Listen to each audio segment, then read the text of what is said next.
ನಿಷ್ಕರ್ಷ ಇದು 1993ರಲ್ಲಿ ತೆರೆಕಂಡ ಐಶ್ ಥ್ರಿಲ್ಲರ್ ಚಿತ್ರ, ಅಂದರೆ robbery based ಚಿತ್ರವಾಗಿದೆ. ನೀವು ಥ್ರಿಲ್ಲರ್ ಚಿತ್ರಗಳ, ಅದರಲ್ಲೂ ಹೈಟ್ ಥ್ರಿಲ್ಲರ್ ಚಿತ್ರಗಳ ಪ್ರಿಯರಾಗಿದ್ದರೆ ನೀವು ಖಂಡಿತ ಮಿಸ್ ಮಾಡದೆ ನೋಡಲೇಬೇಕಾದ ಚಿತ್ರವಿದು. ಸುನಿಲ್ ಕುಮಾರ್ ದೇಸಾಯಿ ಅವರ ದಕ್ಷ ನಿರ್ದೇಶನ ಈ ಚಿತ್ರಕ್ಕಿದ್ದು, ಸಾಹಸ ಸಿಂಹ ವಿಷ್ಣುವರ್ಧನ್, ಅನಂತ್ನಾಗ್ ಮತ್ತು ಬಿ.ಸಿ. ಪಾಟೀಲ್ ರವರು ಮುಖ್ಯ ಭೂಮಿಕೆಯಲ್ಲಿದ್ದಾರೆ.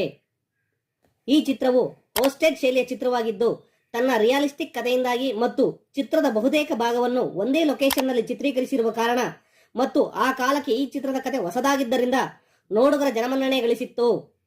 ಇದು ಎಲ್.ಆರ್. ರಂಗನಾಥ್ ರಾವ್ ರವರ ಆ 9 ಗಂಟೆಗಳು ಎಂಬ ಕಾದಂಬರಿ ಆಧಾರಿತ ಚಿತ್ರವಾಗಿದೆ.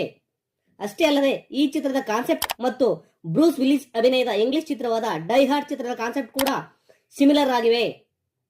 ಈ ಚಿತ್ರವನ್ನು ಸಂಘಟನಾ ಹೆಸರಿನಲ್ಲಿ ತೆಲುಗಿಗೆ ಡಬ್ ಮಾಡಲಾಗಿದ್ದು, ಅಲ್ಲಿಯೂ ಕೂಡ ಭರ್ಜರಿ ಯಶಸ್ಸು ಗಳಿಸಿದೆ. ತೀರಾ ಇತ್ತೀಚೆಗೆ, ಅಂದರೆ